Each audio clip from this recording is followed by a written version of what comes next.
بیماری سے شفا یابی کے لیے صحابہ کرام سرکار صلی اللہ علیہ وسلم کی بارگاہ میں درخواست گزار نہیں ہوئے، بلکہ بخاری اور مسلم کی روایت موجود ہیں۔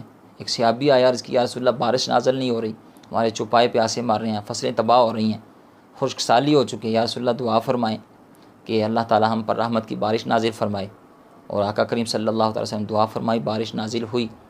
تو صحابہ کرام یہ درخواست گزاری نہیں کرتے رہے، اپنے مسائل کا حل آقا کریم صلی اللہ علیہ وسلم کی بارگاہ میں آ کر نہیں ڈھونڈتے رہے، دعا نہیں کرواتے رہے۔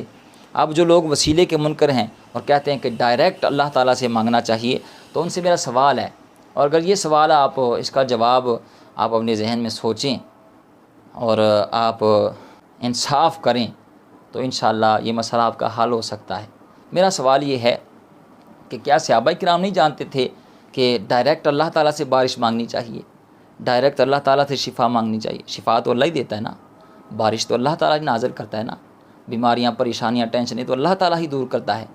تو کیا وہ نہیں جانتے تھے کہ ڈائریکٹ اللہ تعالیٰ سے مانگنا چاہیے؟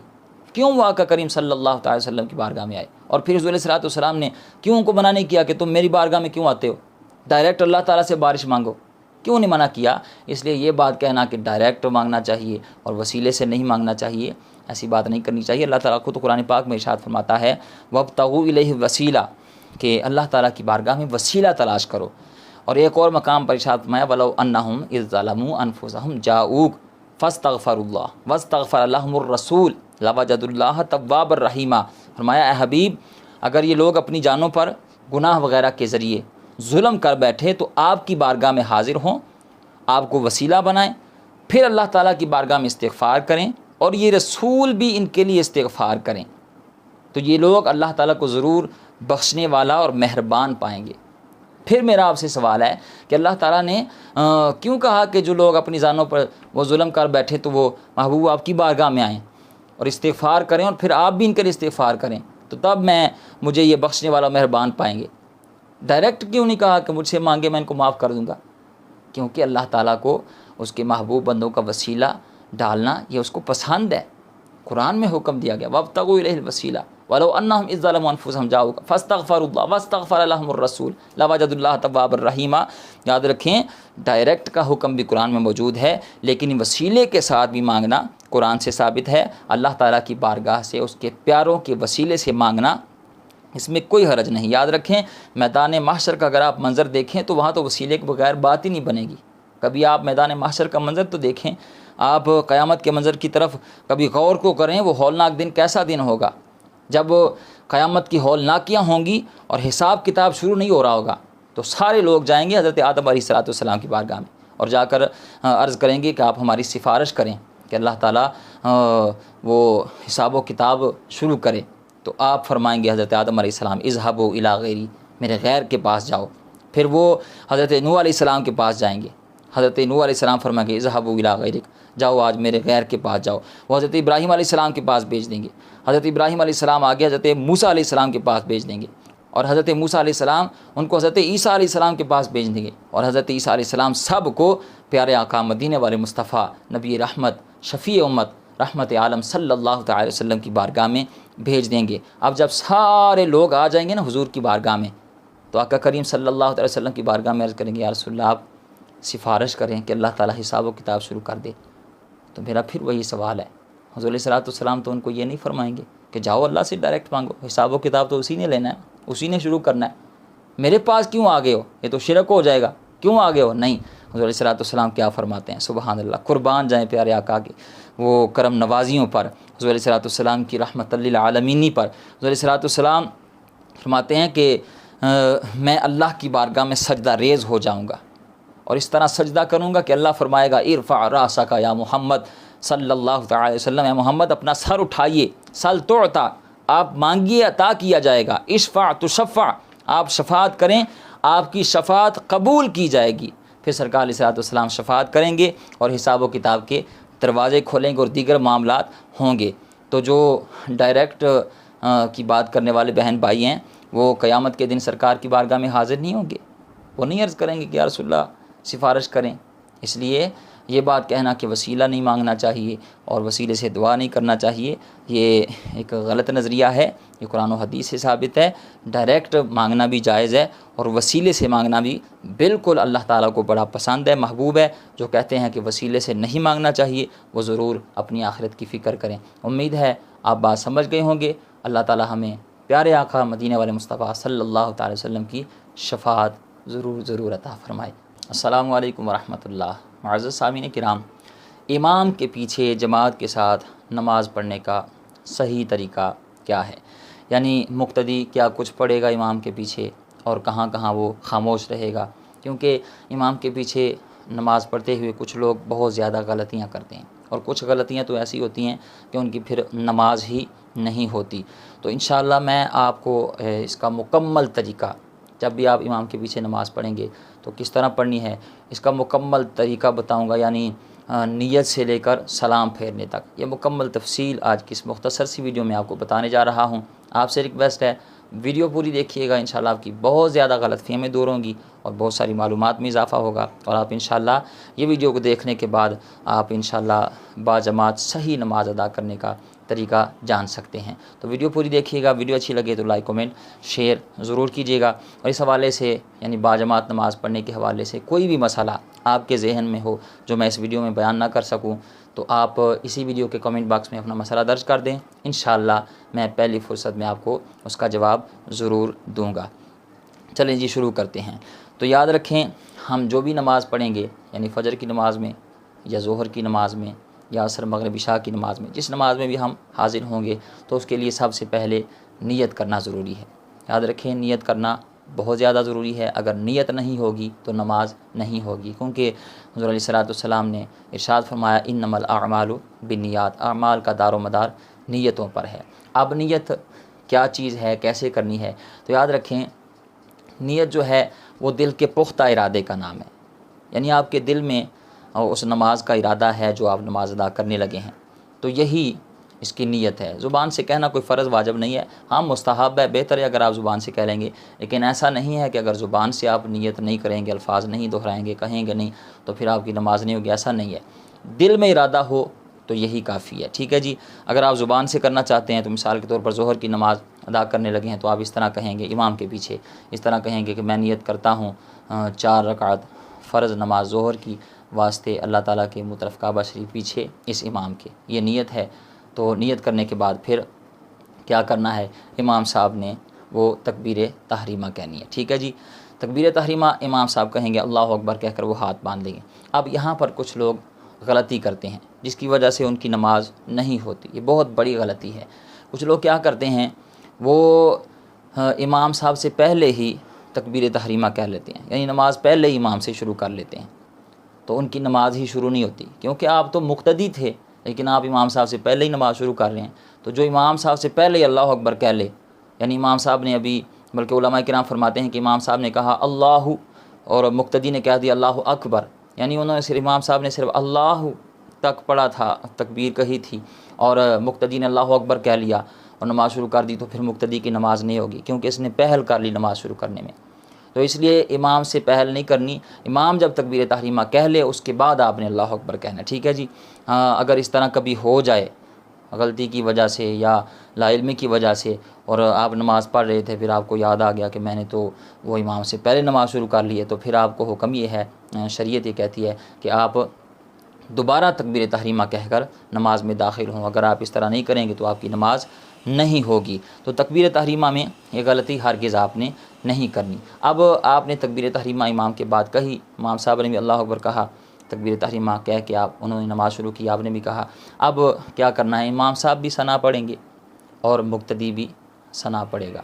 یہاں پر کچھ لوگ سوال کرتے ہیں کہ ثنا سے پہلے تعوذ اور تسمیہ پڑھنا چاہیے یا نہیں؟ تو یاد رکھیں، ثنا سے پہلے آپ نے اعوذ باللہ من الشیطان الرجیم بسم اللہ الرحمن الرحیم یہ آپ نے نہیں پڑھنا، نہ ہی امام صاحب پڑھیں گے اور نہ ہی مقتدی پڑھے گا، ٹھیک ہے جی۔ اب امام صاحب ثنا پڑھ رہے ہیں، آپ بھی ثنا پڑھ رہے ہیں، ثنا پڑھ لی۔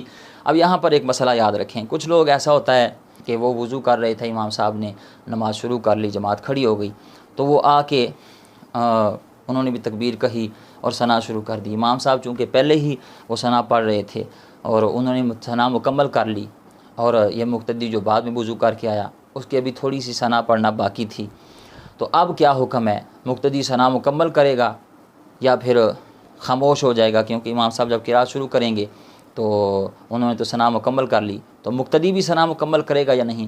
تو یاد رکھیں، جب امام صاحب قرات شروع کر دیں تو آپ نے چاہے ثنا مکمل کی ہو یا نہ کی ہو، آپ پھر خاموش ہو جائیں گے، کیونکہ قرات سننا یہ لازمی ہے، یہ ضروری ہے۔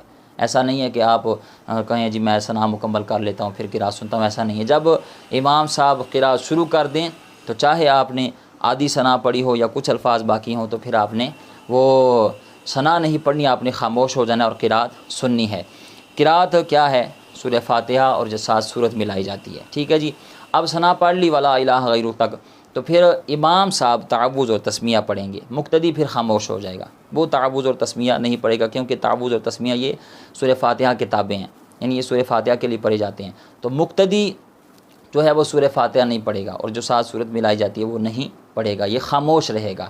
اب یہاں پر بہت سارے لوگ وہ سوال بھی کر دیتے ہیں جی کیوں نہیں جی، سورہ فاتحہ تو پڑھنی چاہیے، امام کے پیچھے ہوں یا اکیلے پڑھ رہے ہوں وہ تو پڑھنی چاہیے۔ تو یاد رکھیں، یہ ایسا مسئلہ نہیں ہے کہ کوئی ہم نے خود سے گڑھ لیا ہے، نبی پاک علیہ الصلوۃ والسلام کی احادیث سے یہ بات ثابت ہے، اور قرآن کی ایک آیت سے یہ بات ثابت ہے کہ جب قرات ہو رہی ہو تو پھر خاموش رہنا چاہیے۔ میں آپ کے سامنے قرآن کریم کی دلیل کے طور پر ایک آیت کریمہ تلاوت کرنے کا شرف حاصل کرتا ہوں۔ اللہ رب العزت نے قرآن کریم میں ارشاد فرمایا کہ وَإِذَا قُرِئَ الْقُرْآنُ فَاسْتَمِعُوا لَهُ وَأَنصِتُوا لَعَلَّكُمْ تُرْحَمُونَ، یعنی کہ جب قرآن پڑھا جائے تو خاموشی سے کان لگا کر اسے سنو تاکہ تم پر رحم کیا جائے۔ تو قرآن کہتا ہے کہ جب قرات کی جائے، سورہ فاتحہ بھی قرآن ہے، ساتھ جو سورت ملائی جاتی ہے وہ بھی قرآن ہے، تو خاموشی سے پھر کان لگا کر سنو۔ اور یاد رکھو اس حوالے سے حضور علیہ السلام کا صحیح مسلم میں روایت موجود ہے، فرمان موجود ہے۔ آقا کریم صلی اللہ تعالیٰ علیہ وسلم نے ارشاد فرمایا کہ امام اسی لیے مقرر کیا جاتا ہے کہ اس کی اقتداء کی جائے، پس جب وہ تکبیر کہے تو تم بھی تکبیر کہو، اور جب وہ قرات کرے تو تم خاموش رہو۔ اور اس پر ایک اور حدیث سنیے، کتاب القرات ہے، بہقی شریف میں روایت موجود ہے۔ حضور علیہ السلام نے ارشاد فرمایا جب امام قرات کرے تو تم خاموش رہو۔ اور ایک اور روایت کا مفہوم ہے، حضور علیہ السلام فرمایا کہ امام کی قرات مقتدی کی قرات ہے۔ تو اس پر ڈھیروں سارے وہ دلائل موجود ہیں کہ جب امام صاحب قرات کر رہے ہوں تو پھر مقتدی نہیں پڑھے گا۔ یاد رکھیں، اگر سورہ فاتحہ پڑھنا مقتدی کے لیے ضروری ہوتا تو پھر صرف رکوع پا لینے سے کبھی بھی رکعت نہ ملتی، کیونکہ اس کی سورہ فاتحہ تو اس نے پڑھی نہیں ہے۔ حالانکہ حکم یہ ہے کہ جس کو رکوع مل گیا اس کو رکعت مل گئی، تو اس لیے سورہ فاتحہ مقتدی کے لیے پڑھنا ضروری نہیں ہے، چاہے وہ سری نماز ہو یا جہری نماز ہو۔ جو لوگ کہتے ہیں کہ جی سورہ فاتحہ پڑھنا ضروری ہے، ان سے میرا سوال ہے کہ اگر ضروری ہے تو جب آپ آئے نماز میں شامل ہوئے، امام صاحب نے وہ سورہ فاتحہ پڑھ لی ہے اور ساتھ آگے کوئی سورت بھی پڑھ لی ہے، بس وہ ایک آیت پڑھنے والی رہ گئی ہے، انہوں نے پڑھ کے وہ رکوع میں چلے گئے ہیں، تو اب آپ سورت فاتحہ پڑھیں گے یا امام کی وہ اقتداء کریں گے؟ ظاہر سی بات ہے آپ رکوع میں جائیں گے، کیونکہ امام صاحب چلے گئے، تو پھر آپ کی تو سورۃ فاتحہ رہ گئی، تو پھر نماز کا کیا حکم ہوگا؟ اس لیے مقتدی پر قرات کرنا ضروری نہیں ہے، وہ خاموش رہے گا اور خاموشی کے ساتھ قرات سنے گا، چاہے وہ سری نماز ہو یا جہری نماز ہو، یعنی ظہر عصر کی نماز ہو جس میں خاموشی کے ساتھ تلاوت کی جاتی ہے، یا وہ مغرب عشاء اور فجر کی نماز ہو جس میں اونچی آواز کے ساتھ وہ قرات کی جاتی ہے، اس لیے مقتدی وہ خاموش رہے گا، ٹھیک ہے جی۔ اس کے بعد پھر امام صاحب جب سورہ فاتحہ پڑھ لی، ساتھ کوئی سورت ملا لی، اس کے بعد امام صاحب اللہ اکبر کہہ کر رکوع میں جائیں گے، مقتدی بھی ساتھ رکوع میں اللہ اکبر کہہ کر جائے گا، ٹھیک ہے جی۔ اب یہاں پر رکوع میں جاتے ہوئے ایک غلطی لوگ کرتے ہیں جو بعد میں نماز میں شامل ہوتے ہیں، وہ دیکھتے ہیں وضو کر رہے ہیں، ٹھیک ہے جی، یا وضو گھر سے کر کے ہیں، تو امام صاحب جب رکوع میں گئے تو ان کو پتہ ہے رکوع اگر مل گیا تو رکعت مل جائے گی، تو وہ دوڑتے ہوئے آتے ہیں۔ ایک تو مسجد میں دوڑنا نہیں چاہیے، اس سے منع کیا گیا ہے، دوسرا وہ دوڑتے ہوئے آتے ہیں اللہ اکبر کہہ کر سیدھا رکوع میں چلے جاتے ہیں۔ تو یاد رکھیں، اگر صرف تکبیر تحریمہ کہہ کر اللہ اکبر کہہ کر رکوع میں چلا گیا تو رکوع کے لیے جانے کے لیے بھی تو تکبیر کہنے تھی، اللہ اکبر کہنا تھا۔ تو اگر کسی نے اس طرح کیا کہ صرف اللہ اکبر کہہ کر وہ رکوع میں چلا گیا، یعنی اللہ اکبر پھر رکوع میں جانے کے لیے اللہ اکبر نہیں کہا، تو اس کی نماز نہیں ہوگی، اس کی نماز نہیں ہوگی۔ وہ تکبیر تحریمہ کے لیے تکبیر الگ ہے اور رکوع کے لیے الگ ہے، تو یہ غلطی ہرگز نہ کریں، اگر یہ غلطی کریں گے تو آپ کی نماز نہیں ہوگی، ٹھیک ہے جی۔ اس کے بعد امام صاحب رکوع میں 3 مرتبہ یا 5 مرتبہ 7 مرتبہ وہ تسبیح پڑھیں گے سبحان ربی العظیم، سبحان ربی العظیم، مقتدی بھی پڑھے گا، ٹھیک ہے جی، جتنی بھی اس کو میسر آ جائے، یعنی مقتدی 5 مرتبہ 3 مرتبہ جتنی مرتبہ بھی وہ پڑھ لے، ٹھیک ہے جی۔ پھر امام صاحب کہیں گے، اٹھیں گے رکوع سے، سمع اللہ لمن حمیدہ، ٹھیک ہے جی۔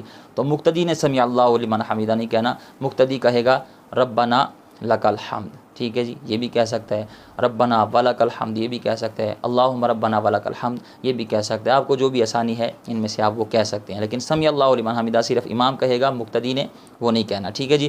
اس کے بعد امام صاحب اللہ اکبر کہہ کر سجدے میں جائیں گے، مقتدی بھی اللہ اکبر کہہ کر سجدے میں جائیں گے، سجدے میں امام صاحب 3 مرتبہ 5 مرتبہ یا 7 مرتبہ جتنی مرتبہ وہ پڑھتے ہیں وہ تسبیح پڑھیں گے سجدے کی، سبحان ربی الاعلیٰ، سبحان ربی الاعلیٰ، اور مقتدی بھی پڑھے گا، پھر اللہ اکبر کہہ کر دوسرے سجدے کے لیے اٹھیں گے، پھر اللہ اکبر کہہ کر دوسرا سجدہ کریں گے، ٹھیک ہے جی۔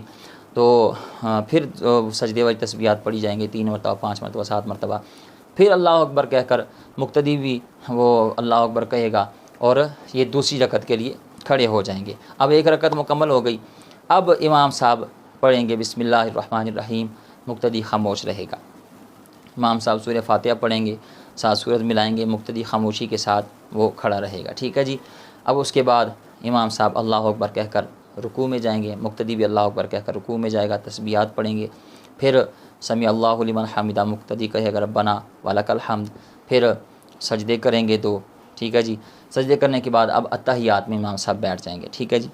اگر تو 2 رکعتوں والی نماز ہے تو پھر وہ اتحیات پوری پڑھ کے، مقتدی بھی پوری پڑھ کے وہ سلام پھیر دے گا، لیکن اگر وہ 4 رکعت والی نماز ہے تو پھر امام صاحب یہاں تک پڑھیں گے اشہد ان لا الہ الا اللہ و اشہد ان محمدًا عبدہ و رسولہ، یہاں تک پڑھ کے پھر امام صاحب اٹھیں گے اللہ اکبر کہتے کر، تو مقتدی بھی ساتھ ہی کھڑا ہو جائے گا۔ اب یہاں پر ایک بات یاد رکھیں، مقتدی نے اگر وہ قعدہ اولیٰ میں یعنی 2 رکعتوں 4 رکعتوں والی نماز ہے اور 2 رکعتوں کے بعد وہ اتحیات میں بیٹھا ہوا ہے، اب مقتدی پڑھ رہا تھا التحیات للہ والصلوات والطیبات السلام علیک ایھا النبی ورحمۃ، یعنی یہاں تک اس نے پڑھا ہے، اور امام صاحب نے وہ اشہد ان لا الہ الا اللہ و اشہد ان محمدًا عبدہ و رسولہ تک پڑھ لیا ہے اور وہ کھڑا ہو گیا ہے، تو اب کیا حکم ہے، مقتدی وہ اتحیات وہاں تک پڑھے گا کہ نہیں، یا وہ امام کی اقتداء کرے گا، کھڑا ہو جائے گا؟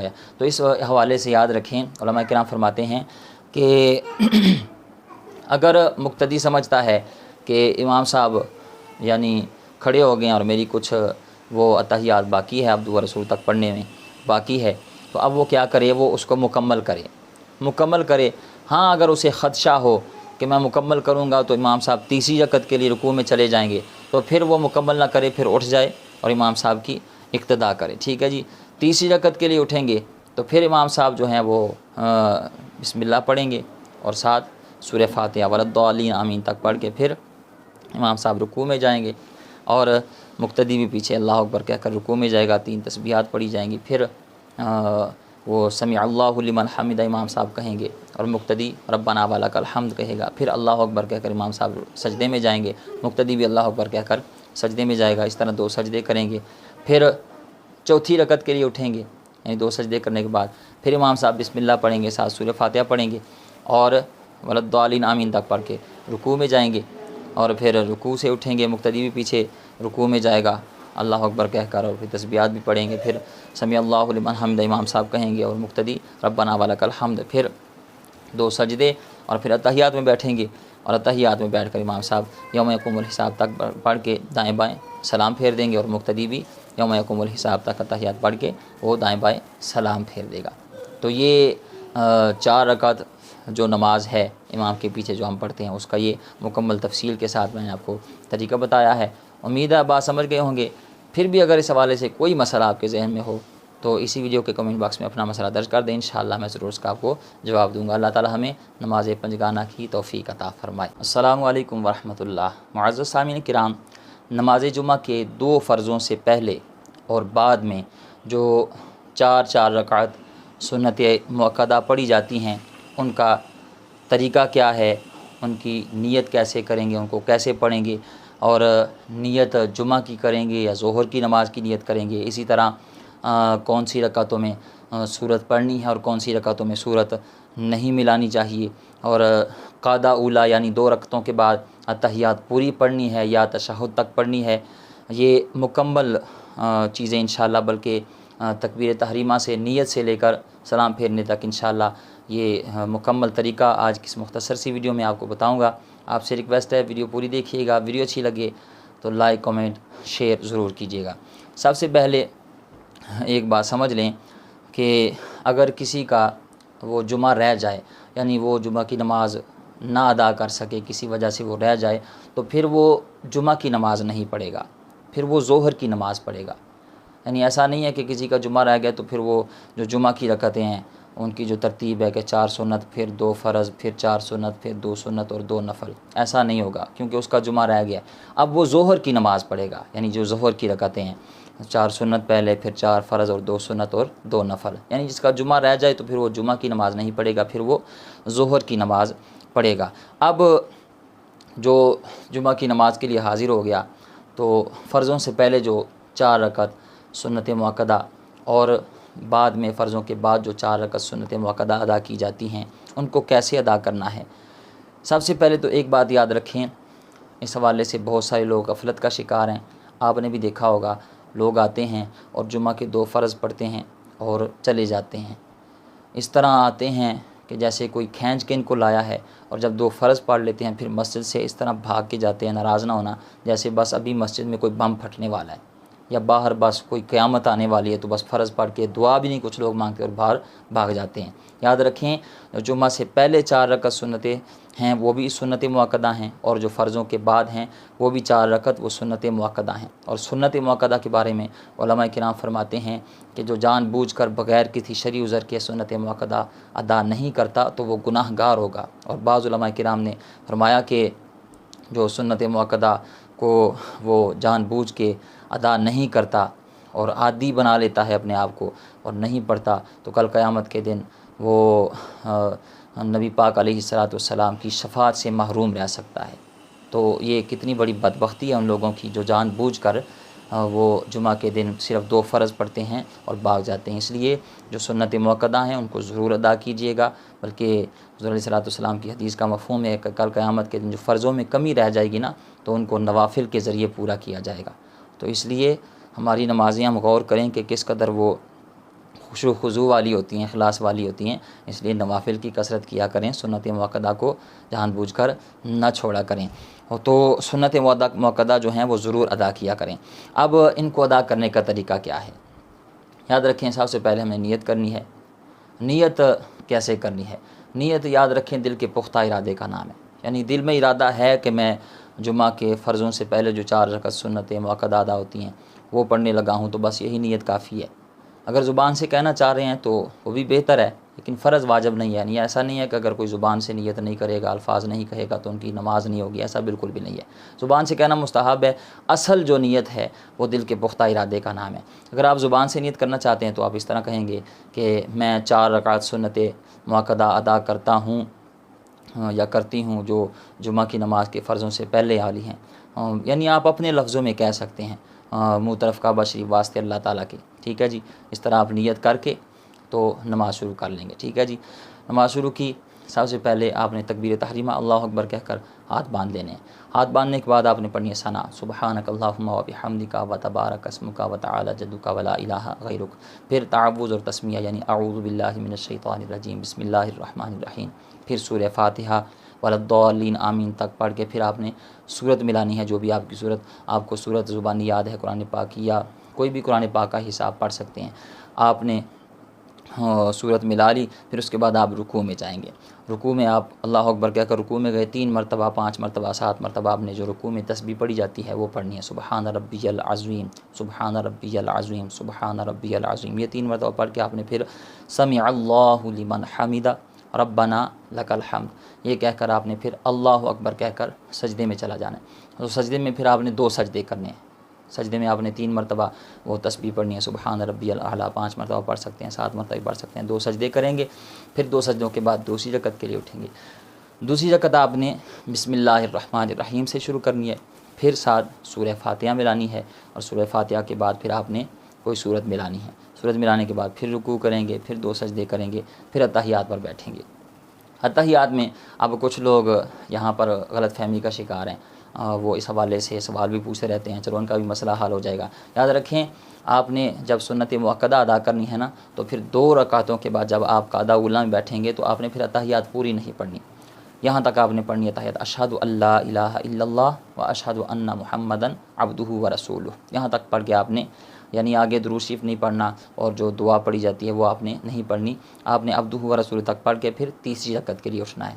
تیسری رکعت پھر آپ بسم اللہ سے شروع کریں گے، پھر ساتھ سورہ فاتحہ ملائیں گے، اور پھر آپ نے آگے سورہ فاتحہ کے ساتھ کوئی سورت ملانی ہے۔ یہاں پر بھی کچھ لوگ غلط فہمی کا شکار ہیں، وہ سمجھتے ہیں کہ جس طرح فرضوں کی پہلی 2 رکعتوں میں سورت ملائی جاتی ہے اور اگلی 2 صورتوں میں وہ رکعتوں میں صورت نہیں ملائی جاتی، اسی طرح وہ سنت مؤکدہ میں بھی اس طرح ہوتا ہے۔ بالکل ایسا نہیں ہے، یاد رکھیں سنت مؤکدہ ہو یا کوئی نفلی نماز ہو یا سنت غیر مؤکدہ ہوں، ان میں سے کوئی بھی نماز ہو فرضوں کے علاوہ، تو ساری رکعتوں میں یعنی 4 رکعتوں میں آپ چاروں رکعتوں میں آپ نے صورت ملانی ہے، ٹھیک ہے جی۔ یعنی پھر تیسری رکعت میں سورہ فاتحہ کے بعد صورت ملائیں گے، پھر رکوع میں جائیں گے، 2 سجدے کریں گے، پھر چوتھی رکعت کے لیے اٹھیں گے، چوتھی رکعت بسم اللہ الرحمن الرحیم، پھر سورہ فاتحہ، پھر ساتھ صورت ملائیں گے، رکوع کریں گے، 2 سجدے کریں گے، پھر اتحیات پر بیٹھیں گے اور اتحیات پوری پڑھ کے یوم یقوم الحساب تک دائیں بائیں سلام پھیر دیں گے۔ تو یہ اس کا طریقہ ہے، امید ہے آپ سمجھ گئے ہوں گے۔ پھر بھی اگر اس حوالے سے آپ کے ذہن میں کوئی سوال ہو تو اسی ویڈیو کے کمنٹ باکس میں اپنا وہ سوال درج کر دیں، انشاءاللہ میں آپ کو اس کا جواب ضرور دوں گا۔ امید ہے آپ بات سمجھ گئے ہوں گے۔ اللہ تعالی ہمیں عمل کرنے کی توفیق عطا فرمائے۔